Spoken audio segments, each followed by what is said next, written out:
We're Hassani and Danielle Pettiford, and we're a real couple with real problems who almost called it quits. I was very frustrated. I became very disconnected, very jaded and cold. We have 4 children, going on 20 years of marriage, and we practice what we preach. Our mission, to change the way couples relate to one another and teach them the skills needed to improve the quality of their relationships. This is the Couples Academy Show. Well, welcome everyone to the Couples Academy Show. It's Monday morning. I hope you had an amazing weekend. Listen, my name is Hassani. I'm Gonzalez. And my name is Roland. Yeah, let's try that again. My name is Hassani. I'm Gonzalez. And my name is Roland. Here we go. And we are the Couples Academy practitioners, and we're here this morning to dive into a conversation that we've started on last week. We've been talking about why I cheated on my partner. We did a part 1, we did a part 2. We're diving into part 3 because it's too comprehensive to be able to zip through in a 25-30 minute show. So we're going to take our time with this because these are the things that many of you are struggling with. These are the reasons why people come to Couples Academy to get the help that they need. And on that note, I want to make a quick announcement. As you know, we've been talking about this every single day that we're on this show, that the Last Chance Weekend is coming up. That's right. This weekend, November the 11th through the 13th, and of course, December the 9th through the 11th. It's not too late. We actually are getting phone calls and text messages all the way up into the day. So if you haven't booked it yet, there's still room for you. I always, from time to time, like to give a fresh perspective from a couple who's experienced an intensive. We had a private marriage intensive this week. It was very powerful. We got a lot of breakthrough, but I want to hear from a couple who's gone through an intensive some time ago. Hear from them, because sometimes, you know, when you hear the testimonies and the transformation that others have gone through, it gives you hope and inspiration in terms of what you can do for your life and your marriage. So check this out. Hello, I'm Sabrina Lambert from Indianapolis, Indiana. And I'm her husband, Charles Lambert from Indianapolis, Indiana. We decided to do our testimonial today to let you know it's all worth coming down to Atlanta with Hassani and Danielle to get the help and get the tools that you really need to make it work and last. And was hesitant at first, but I'm glad that we made that decision to come this way. We got the tools that we needed. It was hard work, yes, many hours, yes, but we got the tools that we need to go forward when we return home. And it set some things straight for me to feel comfortable with understanding how to forgive my husband, yes, as well as forgive myself and move forward in a true and genuine way in forgiveness. And knowing that it takes genuine forgiveness to move forward in our marriage to make it last. So I encourage you, if you are struggling to understand your personality, the when, the why, the how things have happened in your marriage, this is where you need to be. Sonny and Danielle, very helpful. So like my wife said, if you need the help, the professional help, to come and visit them here in Atlanta, beautiful country. They will do you right, and your marriage will benefit from all the expertise that they have to get through the troubled times. And I know for me and Sabrina that we are on the right path now for success. Thank you. That's right. Much like 95% of the couples who come, there's been some type of betrayal, some breach of trust, and people are coming to figure out how to restore it, how to get the tools, how to forgive oneself, how to forgive their spouse, how to believe that God will forgive them. And so, listen, if that's you, if you're on the fence, if you're struggling, trying to figure out how we're going to get over this hump, you need to come out to a Last Chance Weekend. We're having one this weekend. You need to be there. So make sure you register. But we're talking about the topic today, why I cheated on my partner. We've gone through a number of them, and we were able to have some heavy conversations. Like, truth be told, right? The affair, whoever is engaged in the affair, they are 100% responsible for their actions. But as we've talked about in the past, there are contributing factors to it, right? There are pressures, there are situations and circumstances that can create a vulnerability in a relationship for a person to do such a thing. And so we were talking about what role each partner played in that dynamic. But we're going to continue in this conversation and really zone back in on the unfaithful partner, because a lot of it, truth be told, is what's going on inside of him or going on inside of her that needs to be addressed and resolved. So we're going to dive right into today's topic. The point that we want to focus on today, we'll see how far we go with that, is this. I had a hidden addiction with a compulsion to sexually act out. Now, I want you to pay attention to the wording. I had a hidden addiction, doesn't say sex addiction, a hidden addiction with a compulsion to sexually act out. I think the challenge is most people, we use words and terms too carefree. Like we're quick to call somebody a narcissist. We're quick to say somebody has a sex addiction. And just because someone is involved in a sexual affair or with multiple sexual partners, it doesn't mean that the addiction that they struggle with is sexual. There are many other addictions that exist, and we're going to take our time and unpack that today. But let's start off with the first one, the sex addict, the sexual addiction. It's a sexual compulsion. And with this type of compulsion, it simply means that, you know what, I have an insatiable desire, a thirst that cannot be quenched, a hunger that cannot be satisfied. And either A, I'm not getting enough from my partner because we're not having sex, or maybe I'm getting a ample supply, but even with all that I'm getting, I want more. Right? I want more. So if I can't get more from my partner, I'm going to seek out more in others because it's an internal struggle that I'm battling with. So guys, let's talk about the sex addict and what impact that has on the individual struggling with this addiction and how it spills out and negatively impacts the marriage. So start with you, Roland. What are your thoughts on this? Well, the fact of the matter is, a lot of times what we do is we take stuff like this, like the sex addict, and we overcompensate for other things that may be going on. And we find ourselves in situations where we want more, we want more. We live in a society that enough is just still never enough. And we can get all that we need at home. We can get all that we want at home, but still we want more. We want more. And instead of us focusing on our own home space, our own home front, what happens is we allow things from childhood to rise up. We allow things from media, social media to rise up. We allow things in our mind, these fantasies, our imaginations to continue to kind of play. And instead of us addressing them, they fester and fester and fester, and addictions become overbearing when they're not addressed. We got to have more. We got to have more. I got to do more. I got to have it. I got to have it. And we're not focusing on the root cause of I can have my wife as much as I want. I could create new spaces with her, but we just continue to want to go off. We got to find ways we want notches on our belt. It's an addiction that it festers if we don't address it head on. Good point. What are your thoughts, sir? Gonzalez? When he talked about fantasies, is just like he said, the engaging of wanting the want more from childhood. I remember growing up seeing pornography at an early age. That was the root.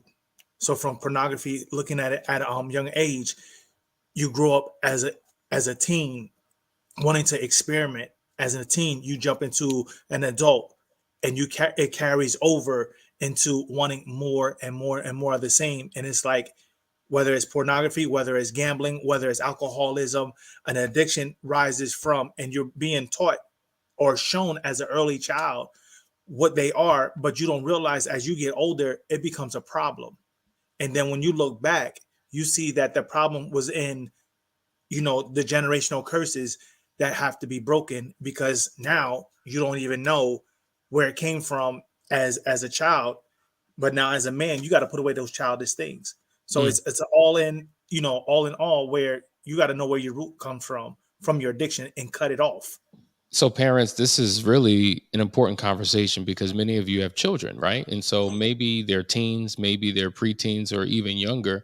And these devices, I tell you, these devices, boy, they can be such a entry into a world that is salacious, is sinful, is oversaturated with sexual content. And to your point, once that seed is deposited, it can oftentimes create a curiosity. And so, whether it's leading to excessive masturbation or whether Mhm. it's leading to getting together and playing games, right? You know, the games that you played when you were a kid, spin the bottle and all types of things. And from one thing to another, it's deep because as the generations continue to come in, sex is more cavalier, more casual. It's no big deal. There's no value placed on it. It's been cheapened through pornography. And so, to your point, Gonzalez, if you've had such a view and relationship with sex prior to marriage and you don't hold it in high regard and high esteem and don't realize that it's a gift designed for those within the confines of marriage, then you get married and say I do, you still have the same mentality regarding sex. And so it's no big deal. She's attractive. He's attractive. Why not? Because that's how I function prior to the marriage. Why should it be any different within my marriage? And so, to your point, I mean, it's a root from the childhood that's developed over time, and you've gotten caught up in a pattern of behavior that has not been broken. And the generational curse is real because if I saw my dad with girly magazines, maybe I don't have magazines because I got the internet. So it's just a lot easier. But that keeps passing down from one person to the next, and then all of a sudden, boom, here we are in a situation. And this is damaging because the betrayed spouse thinks that they're not doing something. They're in competition with some sexy image, or they're in competition with some sexual performance that you're seeing in video. And because they can't perform the way the woman or the man can perform in the video, now it creates insecurities within them, poor body issues within them, and then the cycle continues. So this is a part of the sex addiction that we're talking about. Great point. But there are other forms of addictions that I definitely want to talk about. Like, for instance, it's not just sex, guys. It's not just sex. Some people are addicted to the in love feeling. Let's talk about that, because that in love feeling is always at the beginning of any relationship, right? When you have infatuation and this high urge and passion for a person, but the longer you're together, that feeling is no longer as strong or as intense. And when you no longer feel the way you once felt, you question, do I really love her? Does he or she really love me? Is this really worth it? And now, because you're addicted to the feeling that you no longer have in the marriage, you pursue that feeling with other people. And when you have that feeling with somebody else, this is the way it's supposed to be. This is the right thing. And so you justify your bad behavior because of that feeling. What are your thoughts on that? Well, my thing is, it's no satisfaction. It's selfish, because when you are trying to find that feeling, you're not being satisfied. So you go chase the feeling elsewhere. And when somebody satisfy that void, then you run with it until it becomes stale. And then once it becomes stale, then you find something else fresh in another relationship, or an emotional affair. Then the cycle continues, because you're chasing for something to satisfy your palate, you would say, of the ego. I think what you're saying is true. It's just like an addict, a drug addict. Like, nothing is as powerful as that first hit. And you're still chasing that high. So you got to do more drugs to get that same high. And to your point, when we connect with somebody else, we have that high, but it lasts for a moment and then it phases. And then we search out that high again, lasts for a moment and then it phases. And then it's a trap. It's a cycle. Roland, what are your thoughts? Well, because we don't understand the purpose of our relationships, because we don't understand the purpose of one another, what we tend to do is fall in and out of love. You know, I get a pair of shoes and I really love them, but then after a while, after I worn them a couple times, I don't really like that pair anymore. So then what I have to do, I have to go buy another pair of shoes, right, that I'm going to really like and really love. And then what tends to happen is we let things pile up because we're still, to your point, looking for that new feeling, that exciting feeling, that new car feeling. And it festers. A lot of this stuff festers. And back to Gonzalez's point, because we're so selfish, instead of us putting the work into our relationships, instead of us falling in love every day, instead of us having that feeling every day from our spouses, we find ourselves looking for it elsewhere. And then we find ourselves in situations that we shouldn't be in. Situations. And yes, it's true. This emotional high, it really speaks to a question that was just asked by Jess. And he says, in essence, do you believe that there is a real thing such as emotional cheating? Are people making it up? No, that's exactly what we're talking about right now. It is an emotion that you're searching for and a connection that you can have with someone else outside of your marriage because you didn't put up proper boundaries and borders. We know that the foundation of all communication is intimacy. Into me see. And when you're sharing your heart and sharing your mind and sharing your feelings and sharing your emotions, you can become entangled. Remember, I think that term came out by Jada Pinkett. I had an entanglement. Well, oftentimes people have emotional entanglements that can result in something sexual. So an emotional affair is real, and it is just as damaging, if not more, than an actual physical affair. Guys, we're talking about why I cheated on my spouse. We're going to continue in this conversation right on the other side of this break. Stay right there. Welcome to the Couples Academy app. The Couples Academy app is your go-to hub for how to do marriage right. Get started with our app today by perusing our amazing features that conveniently allow you to connect. This app is packed with powerful content and resources to help you grow and stay connected. With this app, you can watch our messages, find marriage resources, watch, listen, and read the real-life stories of restored couples, sign up for events, read articles and blog posts, stay up to date with push notifications, share your favorite messages via Instagram, Facebook, Twitter, or email, and download messages for offline listening. For more information about the Couples Academy app, go to couplesacademy.org.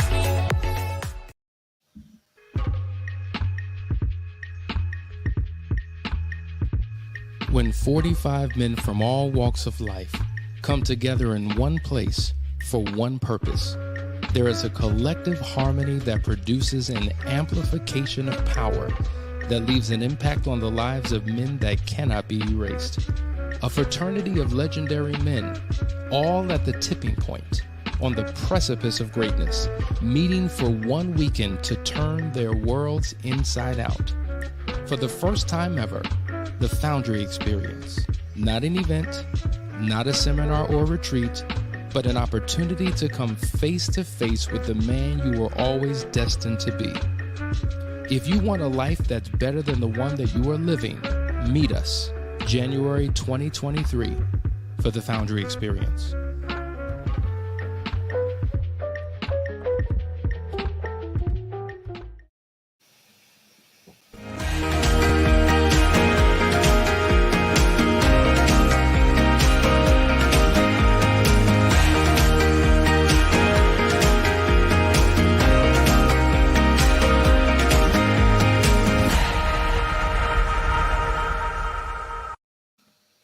Welcome back, folks. You are watching the Couples Academy show, and you have just a few of the supermen of Couples Academy. And hey, listen, you guys just saw the commercial for the Foundry Experience coming in January. Any man under the sound of my voice, I'm telling you, you want to be about it and not just hear about it. You want to be in the building in January. We only have 5 spots left, and you still have time to get your spot in. I'm telling you, we have an amazing cast of things that's going to be going on. We have people that's going to be pouring into us as men.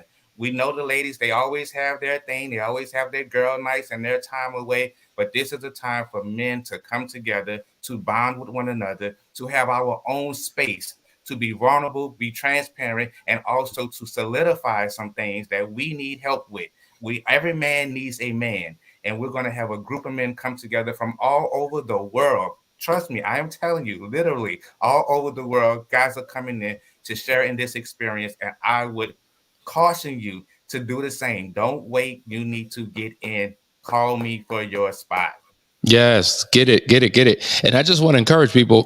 People's idea of a retreat is okay. We're going to have these sessions and these workshops, and we're going to be taking notes, and I guess we'll get some points, and we'll eat a couple meals, and then we'll go back home. And though that will happen, we do things in a completely different way. It is experiential. They're going to be experiential learning exercises and bonding like you've never seen before, and just transformational experiences that will cause you to go back completely different than the way that you came. And so if you're willing to open yourself up to an opportunity for the purpose of stepping up and stepping into the greatness that God has called you into, you want to be there for the Foundry experience. Every man who's ever done Foundry, you need to be there. If you have not done Foundry, but you're interested, this could be your introduction into the world of Foundry, where we train men how to be the man that God has called them to be. So register today. As he said, there's 5 slots left. It's going to be filled up, I know, in the next 2 weeks. And so we're excited about it. All right, let's get back into this conversation. We're talking about the reason why I cheated on my spouse, and we're talking about the hidden addictions. I want to talk about the addiction of excitement. Now, think about it. When you are in an affair, it's naughty. It's something that you shouldn't be doing. You're constantly on the lookout. You're operating in a very secretive, clandestine way. That creates an excitement. Right? It's a high intensified excitement when you don't know if you're going to get caught and you're doing all you can. And so that excitement element that you have in an affair is the same element that you had in the beginning of your relationship, when things were new, when things were fresh, when you were getting to know each other, when you wanted to spend all your time with each other, you were dating and dressing up for each other and smelling good and going to wonderful places and experiencing new things. It was exciting. That was one of the things that really drew you in and wooed you about your partner. But then normalcy sets in, and then we become complacent. And then, as they say, monogamy leads to monotony. We don't date anymore. We don't dress up anymore. And I'm longing for excitement, because every day feels like the same day. And if this affair can bring me excitement, I'm willing to risk it all. I'm willing to do what I know I shouldn't for the feeling that I'm searching for. Let's talk about that excitement element and how that could be a very tempting thing that has drawn so many people out into full-blown affairs. Gonzalez, what are your thoughts? The excitement, again, it's the same high. It's the same high. You cannot get enough as far as the want. It's like candy to a child. Once you give it to them, they want more. They want more. They want more. They keep going after the same thing. So that excitement does not wear off until there's a disconnect. Separate from, the spouse, you want that attention. You're seeking that attention. Again, that excitement is satisfying. So when you're satisfied, you become full. And as you become full, you rest assured, you relax, you take it in, you absorb it. Then once you need a refill, you go back and get some more. And that excitement does not wear off until there's a disconnect, whether there's a conviction or there's a need for change. But the addiction of the excitement still remains, because it's a high. The adrenaline is so high that you cannot get enough. You want more. There's a constant thought that carries over day to day, day to day, day to day. But when you're in a blah situation, you run into the excitement, because that's more fulfilling. What happens is sin begets sin, wrong begets wrong, right? And so while we're talking about one addiction attaches itself to another addiction. So now we've gone from the addiction of sex, having sex addiction, to the need for attention. So now we have an attention addiction. Now we have a need of new addiction. Everything leads to something else. You go down this spiral, and the spiral is going down, and we don't even realize how much that preparation we're putting ourselves in, because we want more. We want this high. We want this feeling. We want to be seen. We want so much, right? We want. But what we need to do is focus on ourselves, focus on our marriages, focus on the things that matter, because otherwise we're going to find ourselves in a constant state of want, in a constant state of having this feeling that will never be satisfied, because it is not right. It is a wrong feeling to have. Right?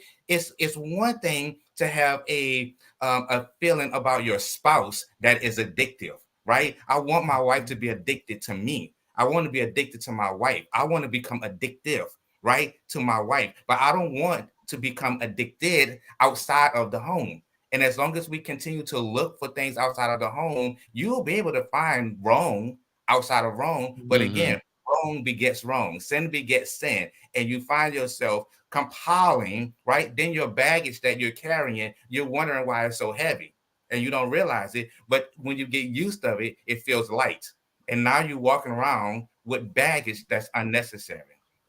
Yeah. So we're talking about new, the addiction to new, the addiction to excitement, the addiction to the in love feeling, the addiction to sex. Like all of these are hidden addictions that result in an affair. And the message that we want to leave you with is there's nothing wrong with desiring new, excitement, the in love feeling, or sex. The problem is we are seeking these things outside of our marriage because there are issues that exist within the marriage that has caused these things to no longer be on the forefront of our relationship. So whatever the issue is, this is exactly why you want to get the help that you need, because all these things that you're searching for, you once had, which proves that you can have it, you can experience it, you can get it again. You just have to unearth the issues, resolve them, and get things back on track. So new and different is not a problem as long as you experience it within the confines of your marriage. At the end of the day, I just celebrated my 20th. You know, I know that you just had your anniversary recently, Gonzalez, I believe. Yours is coming up shortly, Roland. And with every new year, there should be a new focus, a new energy, a new connection, something that you're searching for that is extremely different within the confines. And so having an affair with your spouse would be better than having an affair on your spouse. So I just need you to know that it's possible, that no matter how dark your situation may be, no matter how hopeless you may feel, no matter how disconnected you may currently be, you can turn all of these things around and begin to experience it within the realm of your relationship. But it requires a mindset shift. It requires getting help. It requires doing something different to get different results. That's what we're talking about today, why I cheated on my spouse. Our time is up, but we're going to step into the next part tomorrow because we're going to dive into another area, another lane. Now, I see your questions, guys. We don't have a chance to answer all your questions. I want to get to one of them. Dark Knight says something, and I'm hearing you, man. You've been saying this for a while. I'm seriously interested in being a part of the Foundry. I definitely need help with my self-image. Admittedly, it's not where I'd like for it to be right now, and everything around me is suffering. So we've said countless times, click the link and let's get involved. We've said, reach out to us, set up a discovery call. Let us help you. We can see that you're crying out, that you're longing for help, that you want something more, that you want something different. Let's make the connection. There's the number right there, my brother, 678-200-8996. Let's make this happen. And for all those other questions, we will get to those, but we want to let you know that we love you, we appreciate you, and we will see you tomorrow for another phenomenal episode. Take care.